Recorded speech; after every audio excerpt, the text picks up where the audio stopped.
E Ele tem um chamado na nossa vida. Amém? Glória a Deus. Eu quero só meditar, todos já conhecem essa passagem, mas eu quero trazer aqui alguns versículos que nos chamam muita atenção, que é a direção de Deus para a nossa vida. Jonas capítulo 1, Deus fala para Jonas, no capítulo 1, no verso 1. Todos acharam também? Glória a Deus. Consegue colocar o versículo aqui na tela, por gentileza? Jonas capítulo 1. E veio a palavra do Senhor a Jonas, dizendo: filho de Amitai, levanta-te, vai à grande cidade de Nínive e clama contra ela, porque a sua malícia subiu até mim. Olhem para mim. Jonas, Deus chamou a Jonas por um propósito. Deus tinha um plano na vida de Jonas, e o plano na vida de Jonas é que ele fizesse aquilo que Deus havia já traçado para a sua vida, o plano na vida dele ir até Nínive e pregar contra aquela cidade, porque Deus tinha uma obra naquelas pessoas, naqueles moradores de Nínive. A primeira coisa que nós precisamos entender, irmãos, que logo quando nós aceitamos a Jesus, recebemos a Cristo, viemos para a igreja, frequentamos a igreja A, B, C ou D, Deus tem um plano na nossa vida, Deus tem um propósito na nossa vida. Não existe nenhum versículo que diz que você deve vir à igreja simplesmente para você receber a sua bênção. Você deve servir a Deus simplesmente para você receber a sua cura, o seu milagre, a sua prosperidade. Isso não é muito superficial, é muito raso. Nós não conseguimos entender a direção de Deus e conhecer a profundidade de Deus e ter realmente a alegria de Deus em nosso coração se nós vivermos nessa superfície somente. O que Deus tem para você é muito mais profundo do que você imagina. Mas pastor, por que não acontece na minha vida? Porque muitas das vezes nós não estamos dispostos, nós não nos dispomos. Jesus falou que é muito mais bem-aventurado dar do que receber. Quando você doa, você dá uma coisa, é muito mais agradável aos olhos de Deus do que você receber algo de Deus, do que você receber algo de alguém. Quem doa, as pessoas são muito mais gratas com quem doa do que com quem recebe. E a nossa vida espiritual também é da mesma maneira, irmãos. Nós somos muito mais felizes. O que é a palavra bem-aventurado? Feliz. A tradução da palavra bem-aventurado é feliz. Feliz, nós somos muito mais felizes quando damos do que quando recebemos. Amém? Amém. Mas nós não podemos receber? Podemos sim. Podemos. A palavra de Deus nos garante e Deus nos dá. Ele não rejeita. A palavra de Deus diz: tudo que pedis no Pai, meu nome, eu darei, para que o Pai seja glorificado no Filho. Estava entre vós, chama os membros da igreja, unge ele com azeite, oração da fé, estava lá doente. E se houver cometido pecado, serão perdoados. Pedi, dá-se-vos-á. Buscai, achareis. Batei, abre-se-vos-á. Porque aquele que pede, recebe; aquele que busca, encontra; aquele que bate, a porta se abre, irmão. Mas só isso é muito superficial. Só isso é muito pouco. Deus tem muito mais para você. E nós precisamos entender que quando nós estamos dentro da vontade de Deus, fazemos a vontade de Deus, estamos cumprindo e obedecendo o plano de Deus, nós somos muito mais felizes. Muito mais felizes. Muito mais felizes. Quando Deus chama Jonas, fala: Jonas, eu tenho uma obra na vida daquele povo. Mas Jonas, ele temia aquele povo, porque aquele povo matava os profetas. Todo profeta que chegava naquela nação, na cidade de Nínive, era executado, era morto. E Jonas falou: vou dar um jeitinho brasileiro. Vou dar um jeitinho brasileiro agora. Uns falam, eu costumo falar, vou dar uma Paraguai agora, né? Vou dar uma fugida, agora vou dar escapada agora, né? E naquele momento ali, ó, no verso 3, Jonas se levanta para fugir de diante da face do Senhor, para Tarsis. Descendo a Jope, pegou um navio que ia para Tarsis, pagou, pois, sua passagem, desceu para dentro dele, para ir com eles para Tarsis, de diante da face do Senhor. Jonas achou que poderia fugir de Deus. Jonas achou que poderia se escapar de Deus, que ele poderia desobedecer a Deus. Só que o chamado dele, Deus falou: Jonas, vai para mim e prega lá. E naquele momento, Jonas tremeu, né? Deus falou: levanta-te, vai à cidade de Nínive, clama contra ela. Você vai pregar duro contra ela, você vai clamar duro contra Nínive, porque a malícia, o pecado subiu da presença de Deus daquela cidade. Mas Deus amava aquele povo, Deus amava os ninivitas, e tinha uma obra na vida deles. E Jonas quis fugir. Jonas falou: não, isso não é para mim. Quantas vezes nós somos um Jonas espiritual diante de Deus? Senhor, não tenho tempo. Senhor, isso não é para mim. Senhor, não e não.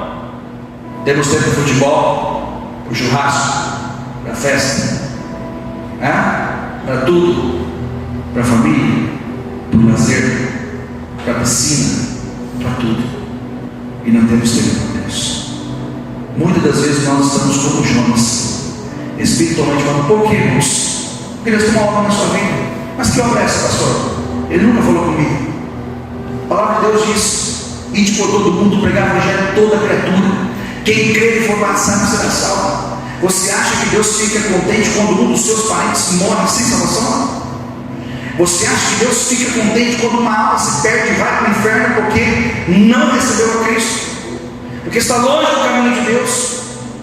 E Deus muitas das vezes colocou pessoas ali do lado dele para trazer ele, para pregar para ele, para buscar ele, e as pessoas não se dispuseram, foram como Jonas espiritual, não tiveram tempo, fugiram da presença de Deus, desobedeceram o chamado de Deus, a instrução de Deus, a direção de Deus, o plano que Deus tem na vida dele.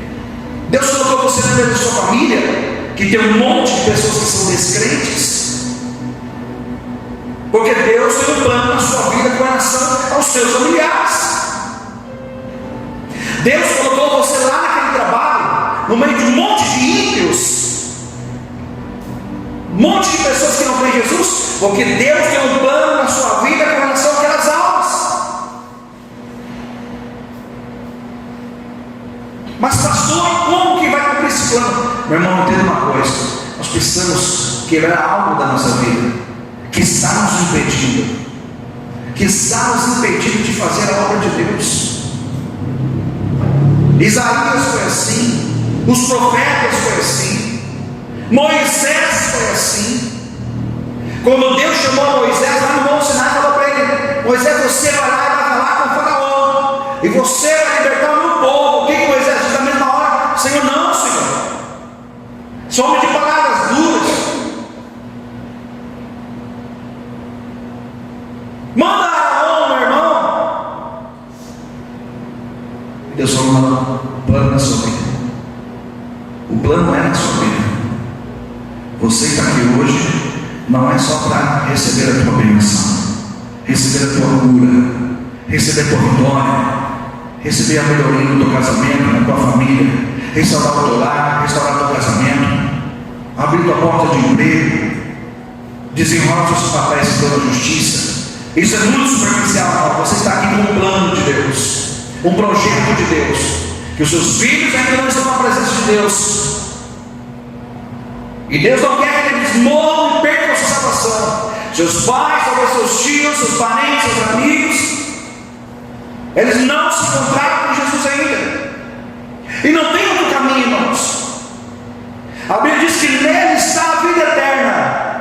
Eu sou o caminho, eu sou a verdade e eu sou a vida. Se ele é o caminho, não existe outro. Quem está fora de Jesus está fora do caminho. Ele é a verdade. Se ele é a verdade, o restante, todas as palavras, ensinamentos são mentiras. A verdade é a sua palavra. E se ele é a vida, quem não tem ele está na morte. Não tem a salvação em Cristo Jesus. E você é o escolhido de Deus no meio da tua casa. Você é o escolhido de Deus para a sua família. Então, irmãos, nós precisamos daquilo que eu falei outro dia. Nós precisamos nos tornarmos cristocêntricos. Que Cristo esteja no centro da nossa vida. Que nós consigamos ouvir e entender a vontade exclusiva de Deus, soberana de Deus para a nossa vida. A vida passa, irmão. Quantos anos você tem? 30, 40, 50? Pergunta para uma pessoa de cabelo bem branquinho se a vida dele não passou rápido. E vai passar. 5 anos voam, ainda mais hoje. Correria do dia, da noite. E vai cada dia mais correria. A hora que você viu, já deu no meio do ano. A hora que você viu, já chegou no Natal. Aí depois já passou ano novo de novo. Daqui a pouco está no meio do ano de novo. Daqui a pouco está no Natal de novo. E vai, passa ano. E passa 5 anos, e passa 10 anos, e passa 20, passa 50. E a vida se foi. E aí você lutou tanto, trabalhou tanto, suou tanto, buscou tanto, se esforçou tanto para as coisas desse mundo, para as coisas materiais, e se esqueceu daquilo que Deus tem para você. Deixou a principal obra, se esforçou em tantas obras terrenas, passageiras, momentâneas, e se esqueceu da obra de Deus, da obra espiritual que Deus tem para a tua vida. Porque a única coisa que você leva, irmão, você pode conquistar casas, terrenos, imóveis, ser rico, milionário, mas a única coisa que você leva é aquilo que você faz para Deus. São as suas obras, são as almas que você ganha para Jesus. Nós não podemos servir a Mamon e a Deus. Sabe o que é Mamon? Mamon é o Deus da época de Cristo, era o Deus da riqueza. Quando Jesus encontra aquele jovem rico, a primeira coisa que Jesus fala para ele: ó, meu filho, é o seguinte, ó, vem, segue-me para você se salvar. Ele falou assim: mas obedeça os mandamentos desde a minha mocidade. Obedece a minha palavra. Eu obedeço os mandamentos, Senhor Jesus, desde a minha mocidade. Então vai, vende tudo que você tem e dá aos pobres e vem sem. Ele olhou para a riqueza dele, que ele era muito rico. Morreu, dá meus bens, negativo, tchau, Jesus, e seguiu o seu povo. Isso é servir a Mamon. É o Deus da riqueza hoje. Quem é valorizado no mundo, irmãos? O pobre ou o rico? O rico. Quem tem mais amigos, entre aspas, né? Amigos às vezes por interesse? O pobre ou o rico? O rico. Por que, irmãos? Porque as pessoas muitas das vezes chegam até nós por interesse, vêm até nós por interesse. E a riqueza, irmão, é algo que tira a pessoa da presença de Deus. O material é algo que desfoca a vontade de Deus na vida da pessoa. A pessoa se preocupa com um serviço: eu tenho que levantar, eu tenho que trabalhar, eu tenho que me esforçar na minha empresa, eu tenho que dar uma melhor na empresa e tal, e vai e levanta no outro dia de novo: hoje estou cansado, hoje não vou no culto não, e vai no outro dia de novo: hoje estou cansado, não vou fazer o treinamento de líderes não vou fazer o treinamento de maturidade cristã não vou me envolver muito com a igreja não, porque não tenho tempo, porque minha vida é muito corrida, e vai ficando para trás, e passa 5, 10 anos, daqui a pouco ele morre, e ele teve a oportunidade de ser o instrumento de Deus, de trazer sua casa, sua família, seus filhos, seus amigos de trabalho, mas ele foi uma figueira seca, que ele não produziu frutos. Quando Jesus anda com os discípulos, ele encontra aquela figueira, e ele vai lá e vai pegar lá o filho daquela figueira, fruto, e não tinha nenhum fruto. Jesus amaldiçoou, falou que não nasce de ti mais nenhum fruto. E eles foram embora. A hora que os discípulos voltaram junto com Jesus, os discípulos olharam: Senhor, olha só a figueira que o Senhor amaldiçoou. Secou, porque não tinha frutos. Irmãos, de nada vale nós entrarmos na presença de Deus se nós não tivermos fruto. Sabe por quê? Porque a Bíblia fala que a fé sem obra é morta. Um fala assim: eu tenho fé, a palavra de Deus fala, eu tenho fé, mas não tem obras. Então as pessoas não conseguem visualizar. Obrigado, irmãos, abençoe. As pessoas não conseguem visualizar a obra dele. Mas aí o outro tem a fé e tem as obras. Um mostra a fé sem obras, e o outro mostra a sua fé pelas suas obras. Meu irmão, nós precisamos chegar na presença de Deus, entender o que Deus tem para nós. Nós temos os Jonas da vida, que Deus fala: vai lá, fala para ele, vai lá, faz a minha obra. A igreja está precisando de pessoas, de obreiros. A igreja está precisando de homens de Deus, de mulheres de Deus. Irmão, nós precisamos quebrar algo que estava na vida de Moisés, estava na vida do profeta Jeremias, estava na vida do profeta Isaías. Quando Deus chama Isaías, fala: Senhor, eu sou um homem de lábios impuros e habito no meio do povo de impuros lábios. Eu não, Jesus. Um falou que era menino. Todos nós temos receio. Nós temos que quebrar isso e entendermos que nós somos uma árvore frutífera, que nós somos escolhidos de Deus, que nós somos chamados de Deus para trazer a nossa família para a presença de Deus. Não podemos aceitar um inimigo ceifando pessoas da nossa família sem eles terem conta. Mas ele era muito bonzinho. Era bonzinho? Beleza, mas tinha Jesus? Não, então não tem salvação. E não sou eu que determina a regra, é a palavra de Deus. Se você quiser questionar, tem que questionar Deus. Não há salvação. A Bíblia diz em Atos 4:12 que não há nenhum outro nome dado entre os homens pelo qual devemos ser salvos, a não ser o nome de Jesus. Não existe, irmão. Quem que morreu e ressuscitou no terceiro dia? Jesus. Qual o objetivo de Jesus ter morrido, ressuscitado no terceiro dia? Salvar a humanidade. Quando João Batista encontra Jesus, ele fala: eis o Cordeiro que tira o pecado do mundo. Somente Jesus pode tirar o pecado do ser humano. Somente Jesus pode perdoar os pecados, os meus, os teus, da nossa família, nosso amigo de trabalho. E nós precisamos, irmãos, nos posicionarmos, porque a obra é grande. Grande é será, mas poucos são os ceifeiros. Amém? Glória a Deus. Jonas pega e foge. E ele vai, pega o navio, em vez de ir para Nínive, e vai para trás. Ele achou que ele ia escapar da presença de Deus. Ele achou que Deus não viria, que Deus não estava vendo a atitude dele. Só que Deus deixa. Deus deixa. Deus andando corda, né? Até a hora que ele puxa. E ele foi indo. Chegou no meio do caminho, uma grande tempestade. Ele estava dormindo no barco. Todo mundo desesperado dentro do navio, né? Os tripulantes, os marinheiros.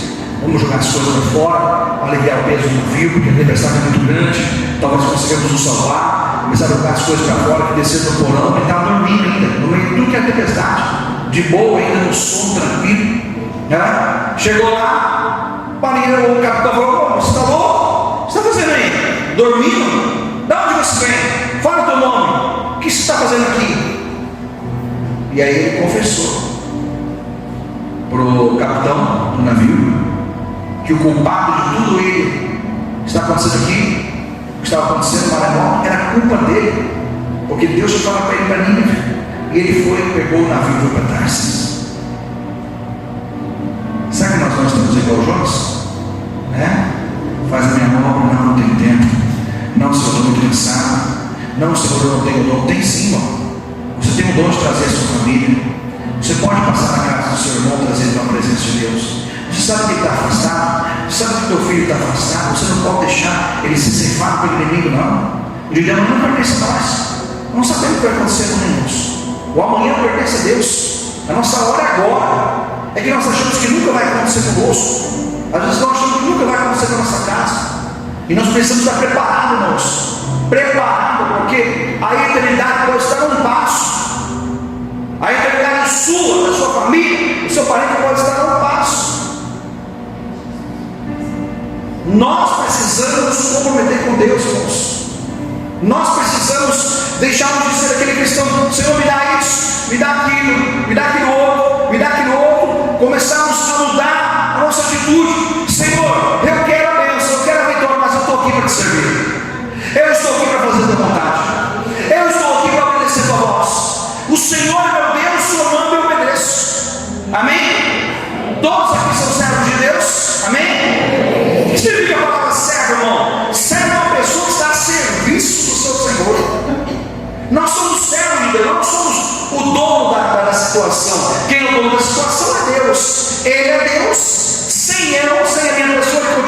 Deus, né? E eu sem Ele não sou nada.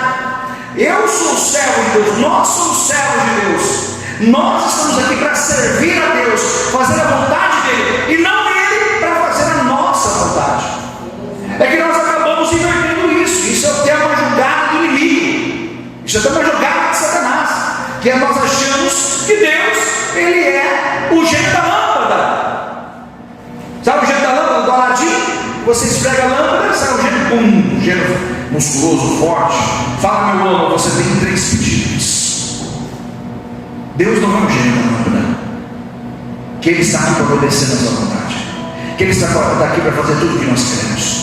Que Ele é o nosso Senhor, nosso servo. Não, ao contrário, nós que estamos aqui para fazer a vontade do Pai. Senhor, fala, Senhor, eu sou teu servo, eu me humilho na tua presença, eu conheço a tua soberania, o Senhor é dono de todas as coisas, eu te sigo porque o Senhor é maravilhoso, o Senhor é meu Deus, eu estou aqui para fazer a tua vontade, não o Senhor fazer a minha, não. Eu não estou aqui para o Senhor fazer a minha vontade, não. Estou aqui para fazer a sua vontade.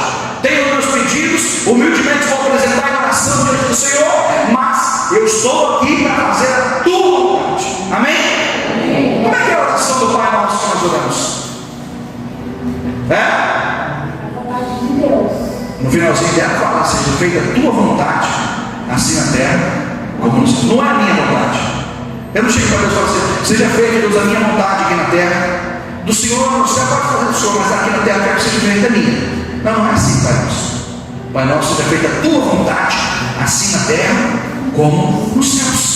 Amém? Nós precisamos entender a direção de Deus, porque às vezes nós achamos que nós frequentamos uma igreja, que nós estamos dentro do plano de Deus, e dentro do agrado de Deus, e dentro da direção de Deus. E às vezes nós estamos dentro da igreja, mas não estamos entendendo o caminho, enxergando o caminho, entendendo o projeto, entendendo o plano de Deus. Você não pode conformar com a tua família longe da presença de Deus. Se há conformidade da minha parte com a minha família sem ter Jesus, e eu não pensar naquilo, não orar por aquilo, não lutar para que eles venham, fazer a minha parte para que eles venham para a presença de Deus, você concorda que em mim não há o amor de Deus? O amor de Deus, ele é derramado nos nossos corações, pela palavra e pela presença do Espírito Santo. Mas o amor de Deus se demonstra quando eu quero o meu bem do meu próximo, quando eu quero ajudar as pessoas que estão do meu lado. E amar a Deus sobre todas as coisas, o primeiro mandamento, amém? E o segundo maior mandamento tão importante quanto o primeiro diz a palavra, que é amar o teu próximo como a ti mesmo. E quando eu amo o meu próximo, eu quero dar para ele tudo de bom que eu tenho. E o que é que nós temos de melhor na nossa vida? Jesus. A vida eterna, a salvação, a eternidade. Amém, igreja? Amém. Tá? Todo mundo conhece a história de Jonas, né? Glória a Deus. Aqui no versículo número 8, o capitão pergunta para ele: declara-nos agora, no verso 8, por que razão nos sobreveio todo esse mal? O que ocupação é tua? O que você faz da vida, Jonas? De onde você está vindo, Jonas? Quem é a tua terra? De que povo tu és? E ele disse: Senhor, eu sou hebreu, temo ao Senhor, o Deus do céu, que fez o mar e a terra seca. Então os homens se encheram de grande temor e disseram: por que você fez tudo isso conosco? Pois sabia os homens que ele fugia do Senhor, porque ele tinha declarado, né? E naquele momento Jonas fala para ele: ó, joga no mar, né? Ele disse: que te faremos agora para que o mar se calme, né? Porque o mar se elevava e engrossava cada vez mais. Ó, verso 12, e ele disse: levantai-me e lançai-me no mar, e o mar se aquietará, porque eu sei que por minha causa vos sobreveio grande tempestade. Verso 13, entretanto os homens remavam esforçando-se por alcançar a terra, mas não podiam, porquanto o mar ia se engravecendo cada vez mais. Então clamaram ao Senhor e disseram: ah, Senhor, nós te rogamos, não pereçamos por causa da vida desse homem, e não põe sobre nós o sangue inocente, porque tu, Senhor, fizeste o que te aprouve. E levantaram Jonas e lançaram no mar, e cessou o mar da sua fúria. E temeram os homens grande temor, ofereceram sacrifícios ao Senhor e fizeram votos ao Senhor. Amém? Verso 17: e deparou, pois, o Senhor um grande peixe para que tragasse Jonas, e esteve Jonas 3 dias e 3 noites na entrada do peixe. Amém? Amém. Jonas sofreu tudo isso por causa da desobediência. Às vezes nós não somos felizes. Irmão, entenda uma coisa, olha para mim. Quem está na direção de Deus é muito mais feliz, vive uma vida muito mais feliz. Olha que eu já falei para isso aqui, eu vou falar de novo. Existem muitos cristãos, escuta o que eu vou dizer, conhecem Jesus, servem a Deus, frequentam uma igreja, mas não tem felicidade, não é feliz no seu casamento, não é feliz no seu trabalho, às vezes não é feliz dentro da sua família, às vezes até não é feliz dentro da sua igreja. Por que acontece isso, irmão? Se Jesus é a nossa alegria, a alegria do Senhor é a nossa força, por que vamos viver tristes? Por que vivemos entristecidos? Sabe por quê, irmãos? Porque nós não estamos dentro desse chamado, dentro desse plano de Deus. Quando você entende o chamado de Deus para a tua vida, você entende que Deus te escolheu. Amém? Em primeiro lugar, você é escolhido de Deus, você tem um chamado de Deus. Segundo, você olha para a tua esposa, olha para o teu marido e você fala: ele é o meu escolhido de Deus. Foi Deus que me deu essa mulher, foi Deus que deu esse marido para você. E você começa a valorizar aquilo que Deus te deu, você começa a amar aquilo que Deus te deu, e você é muito mais feliz no seu casamento. Amém, igreja? Quando você entende que foi Deus que te abriu a porta naquele emprego, que foi Deus que colocou você lá, você sabe que você está lá por um plano de Deus. Para ganhar o seu dinheiro? Sim, mas também ganhar as pessoas que estão lá. Deus tem uma obra lá com você naquele trabalho, naquela empresa, com aquelas almas que estão ao seu redor, lá no seu departamento, lá na sua empresa. Então você sabe que Deus te colocou lá, não simplesmente para você ter o seu salário, não única e exclusivamente para o seu umbigo, mas olhando para Deus, a vontade, o plano de Deus, que Deus tem de você lá naquele local. E aí você levanta todo dia assim: Deus preparou para mim, Deus abençoou, você ora pela sua empresa, você não amaldiçoa, você agradece pelo seu trabalho, você agradece pela sua empresa, você agradece pela oportunidade, então você levanta para trabalhar muito mais feliz, você tem no seu trabalho muito mais felicidade, porque você sabe que Deus te colocou lá por um plano. Amém, igreja? Então a tua vida começa a ficar muito mais feliz quando você entende o chamado, e quando você se posiciona no chamado de Deus, você é muito mais feliz. Você vem na igreja, você vem com felicidade, você vem com alegria. Eu quero servir a Deus, eu adoro a Deus porque Deus me chamou naquele local, e a obra que Deus tem na minha vida é muito grande. E você trabalha na igreja, você faz com amor, você faz com dedicação, porque você sabe que é o chamado, é o plano, a direção. Você está dentro do chamado, o chamado de Deus é aqui contigo, então vai na tua força em nome de Jesus. Você sabe que Deus vai tomar, e você é muito mais feliz. Aí você começa a ter um casamento feliz, você é feliz dentro do seu casamento, você é feliz dentro da sua família, você é feliz dentro do seu trabalho, você é feliz com a tua esposa, com o teu marido, com os teus filhos, você é feliz dentro da sua igreja, porque você está ali por um chamado de Deus, é uma obra que Deus tem na sua vida. Amém, igreja? Por que João sofreu? Ele poderia ter tido aqui momentos de felicidade, ele teve momentos de morte, ele teve um momento de angústia. Ele precisava ter passado por isso? Sim ou não? Ele passou por uma desobediência, por uma insubordinação, por uma rebelião, por um espírito de rebeldia. Mesmo sendo servo de Deus, ele foi rebelde. Você sabia que nós podemos ser crentes, batizados, fazendo a igreja, servos de Deus, sermos rebeldes com a voz de Deus, sermos rebeldes com a palavra de Deus? Sabia disso? Olha Jonas,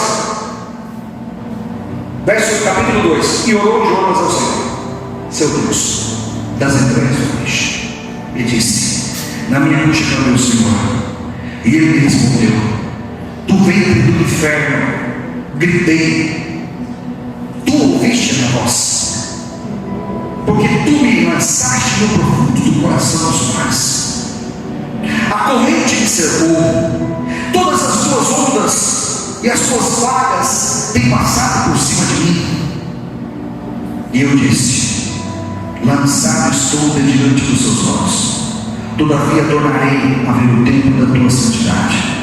As águas me cercaram até a alma, os abismos me rodeou, as algas se enrolaram na minha cabeça.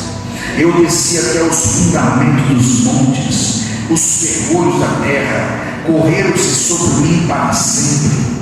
Mas tu livraste a minha vida da perdição, ó Senhor meu Deus. Quando desfalecia a minha alma, eu me lembrei do Senhor, e entrou em dia a minha oração no templo da tua santidade. Os que observam as vaidades vãs deixam a sua própria misericórdia.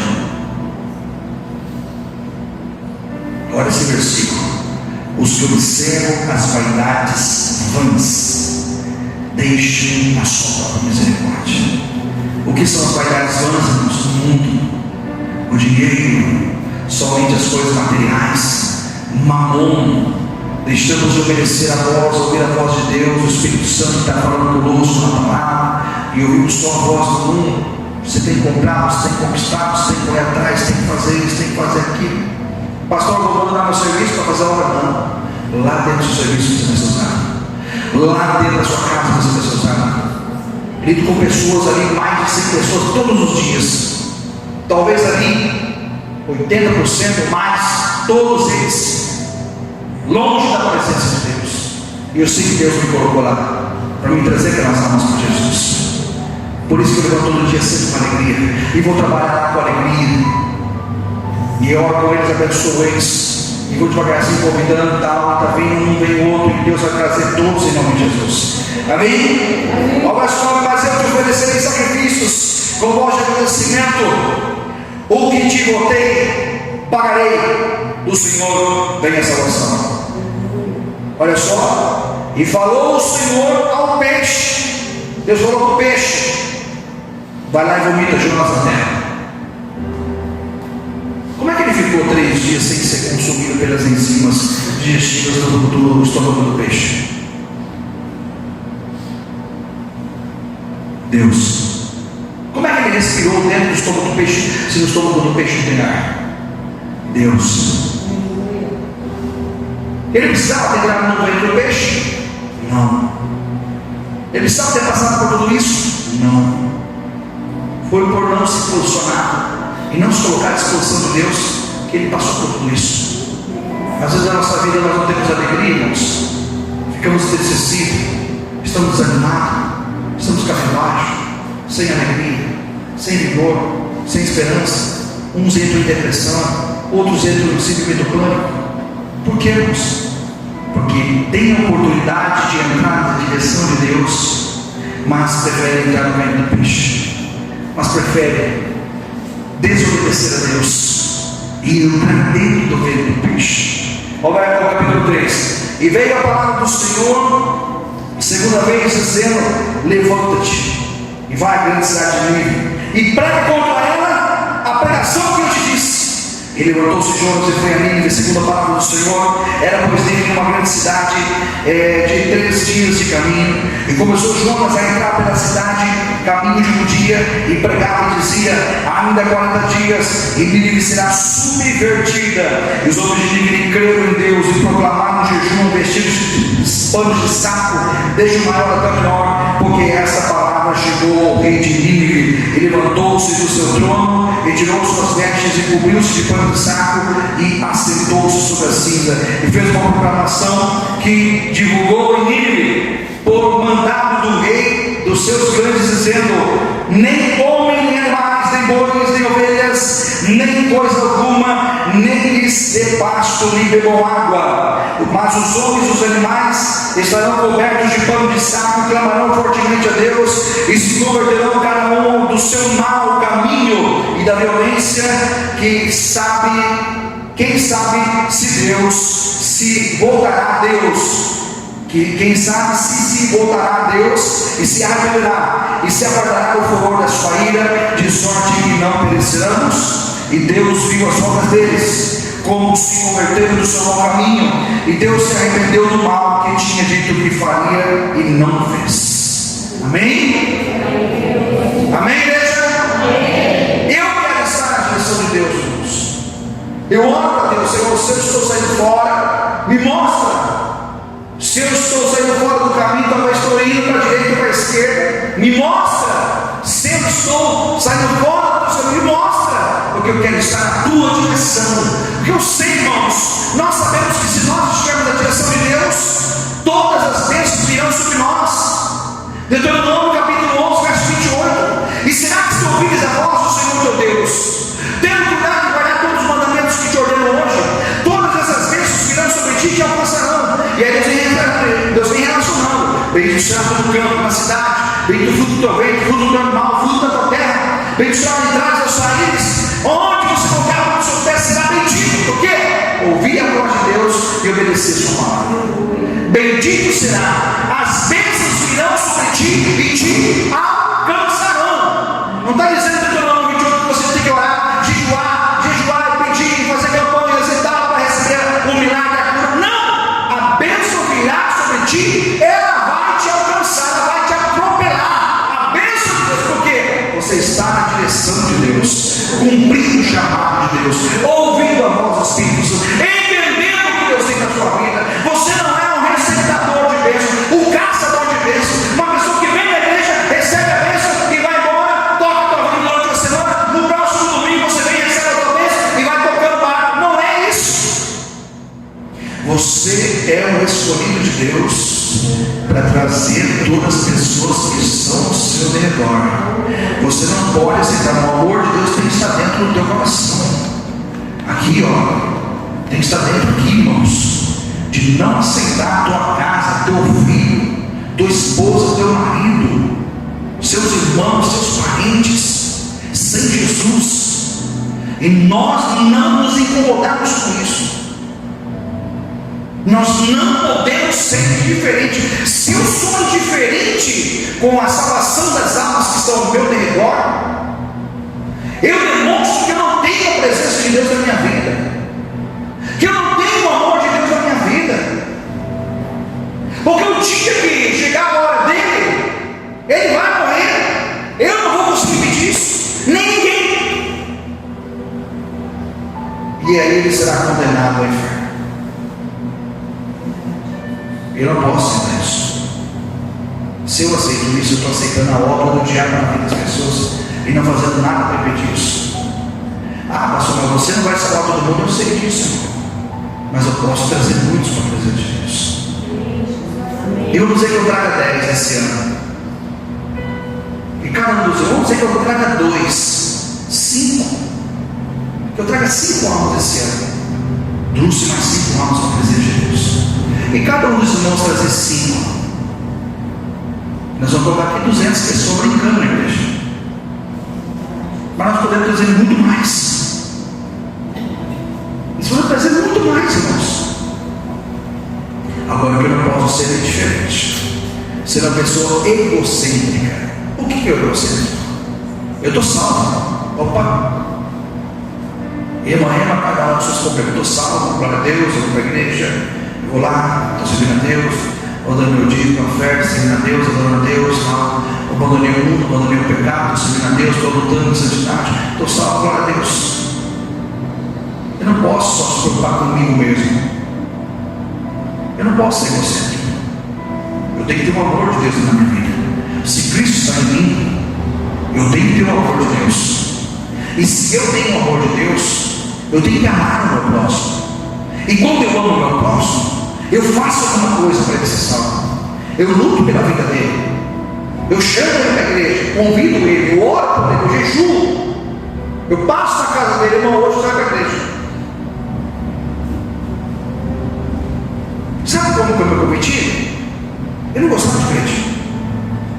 Eu odiava crente. Verdade, irmão. Eu não gostava de crente. Crente mesmo, quando eu tinha uns 15 anos, né, comecei na igreja acho que uns 18 anos, mais ou menos, 17 anos, não é bem?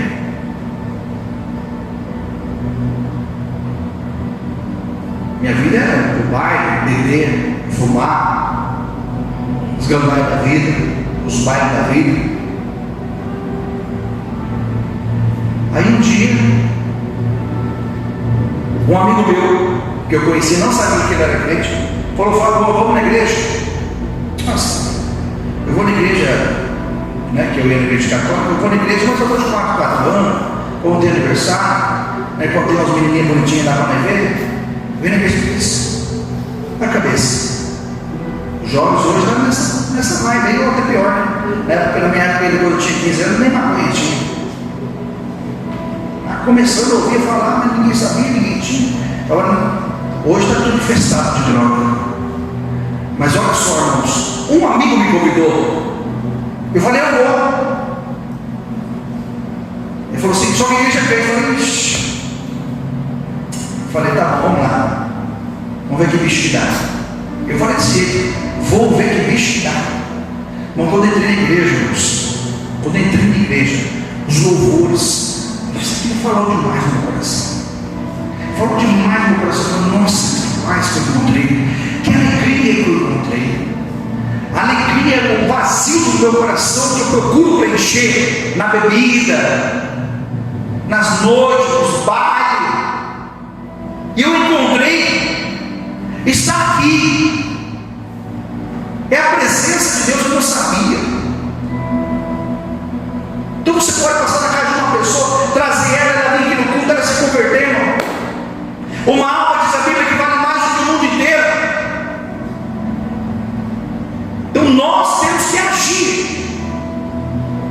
Nós temos que ter atitude. Eu sempre falo, o cristão vencedor do cristão derrotado. Qual a diferença? O que tem atitude.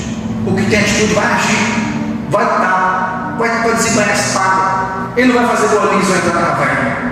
Sou o último profeta, vou aqui morrer, vou entrar nessa caverna, vou morrer. Não, eu sou o sai da caverna. Beleza, sai da caverna, igual você tem mais 100 e poucos aí.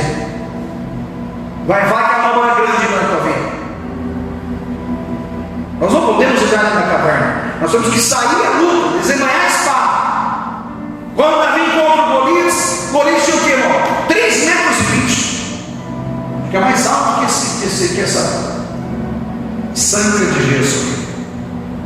Imagina, só a espada dele pesava 30 quilos. E o escudo 45. Quem que luta com uma espada que pesa 30 quilos, irmão? Segura o braço, uma espada de 30 quilos, e na outra escudo de 45 quilos. Olha o tamanho do cara, olha a força que ele tinha. Era um homem guerreiro, nunca tinha perdido uma batalha. Mas a Bíblia diz que quando Davi encontra ele, não sai correndo. Davi sabe quanto que Davi tinha? 1,60 m. Quando ele chegasse, fosse um burro assim, na cabeça de Davi, de cima para baixo, ele esmagava Davi, fazia a cabeça dele entrar para dentro do pescoço. Pela força física, pelo porte físico de Golias e Davi. Mas só que o Senhor estava com ele. E ele sabia que ele estava em direção a Deus. E o poder de Deus estava sobre a vida dele. Mas quando Golias se levanta e vai em direção a Davi, Davi mesmo também se levanta e vai em direção de Golias. Olha a atitude. Olha a atitude de Davi. Olha a atitude de Davi. É a atitude que faz a diferença, irmão. E a presença de Deus, você vai no poder mesmo por quê? Porque Deus está com você. Você vai pregar para a pessoa que está no seu trabalho, porque Deus está na sua vida. E você sabe que você é o escolhido de Deus, está dentro daquele departamento, está dentro daquela empresa. Você vai falar do amor de Deus. E aí o Deus vai tocar o coração daquela pessoa. E vai chegar a hora que ele vai vir te procurar. Que as pessoas sabem que você é cristão, serve a Deus. Olha, eu estou passando por dificuldade. Olha, eu estou ruim nisso. Então vamos servir a Deus. Vem para a igreja, é o momento de Deus tocar o coração. Mas eu preciso agir, irmãos. Você precisa agir. A atitude é o que faz a diferença na nossa vida. Amém, Jesus? Amém. É a atitude, irmãos. A atitude. Jonas não estava passando no vento do peixe. Tem gente que está passando no vento do peixe. Tem cristãos que estão passando no vento do peixe. Tem cristãos que estão entrando dentro do vento do peixe. Por quê? Porque era para fazer o chamado. Tem obra, tem dom, tem chamado, tem plano de Deus na vida dele. Ah, pastor, mas eu não tenho a oratória igual ao Senhor para vir subir pregar aqui. Mas quem disse que a obra de Deus é feita aqui em cima? A obra de Deus não é aqui, irmão. Aqui eu estou ajudando os irmãos, dando conselho para os irmãos, dando a palavra, sendo usado para fortalecer a igreja. Mas a obra de Deus é feita lá fora. Lá no meio, lá com o teu filho, que não serve a Deus, com o teu tio, teu pai, com os seus irmãos, os amigos de teu pai. A obra de Deus é feita lá fora, é a Aqui é o momento de nós nos reunirmos como igreja, no nome de Jesus, celebrarmos o nome dele, cultuarmos o nome dele, mas a obra de Deus é lá fora. E por todo mundo, pregar o evangelho toda criatura, quem crer for batizado será salvo. E de fazer discípulos, batizando o nome do Pai, do Filho e do Espírito Santo. E por todo mundo, vai no meu nome, expulse demônio, cura os enfermos, né? De graça receber, de graça dar, né? Faça a obra de Deus. É esse o chamado de Deus, irmãos. Você não vai encontrar um versículo, se você encontrar, me traga, que Deus manda você correr atrás dos bens materiais, juntar. Compra uma casa, compra duas, compra três, invista naquilo, invista nas ações, faça isso, negocie aquilo, corre atrás daquilo, vai juntando imóveis de casa, isso, aquilo. Não tem um versículo, mas eu te mostro milhões de versículos, para você ir atrás do perdido, para você amar os teus irmãos, você amar o teu próximo, você pregar a palavra, você trazer tua casa, trazer teu marido, trazer tua esposa, trazer teus irmãos, trazer tua família, tua casa, teu lar, não se conformar com teus parentes, com a sua casa, com seus amigos, indo para a perdição sem Cristo. Te mostro milhares de vezes, porque essa é a obra de Deus. O que Jesus falou para os discípulos estavam com fome, trouxeram comida, trouxeram pão ali, e foram dar para Jesus. E Jesus estava ali, acho que no momento de consagração, em comunhão com o Pai, e falou: não, a minha comida e a minha bebida é fazer a vontade daquele que me enviou. Jesus não estava preocupado nem com comer, a preocupação dele era fazer a vontade do Pai. Ele está na direção do Pai. E quando você está na direção do Pai, irmãos, a vida é muito melhor. A paz que excede todo entendimento habita dentro de você. Você tem paz com Deus. Você está na direção de Deus. Você ora, acontece milagre. Você clama e Deus responde. O teu casamento é muito mais feliz porque você está na direção de Deus. Você abençoa o teu marido. Você abençoa os teus filhos. Aleluia. Você vive em oração. Você vive em comunhão. Até no momento da luta é muito mais fácil porque você está na presença de Deus. Você está na direção de Deus. E você sabe que Deus vai te dar o livramento. Deus vai te dar a vitória. Você vai trabalhar com alegria. Senhor, mais um dia. Obrigado, Senhor, de trabalho. Em nome de Jesus, abençoa o meu dia. Em nome de Jesus, abençoa a minha empresa. Em nome de Jesus, abençoa minha casa, minha esposa. Abençoa meu casamento. Abençoa meus filhos. Abençoa meus irmãos. Abençoa minha cidade. Em nome de Jesus, abençoa. E a tua vida é muito mais melhor. Por que, irmãos? Porque a presença de Deus está na sua vida. E você está na direção de Deus. E não na sua direção. Você vai na vontade de Deus. E não as suas vontades. Posso ouvir glória a Deus?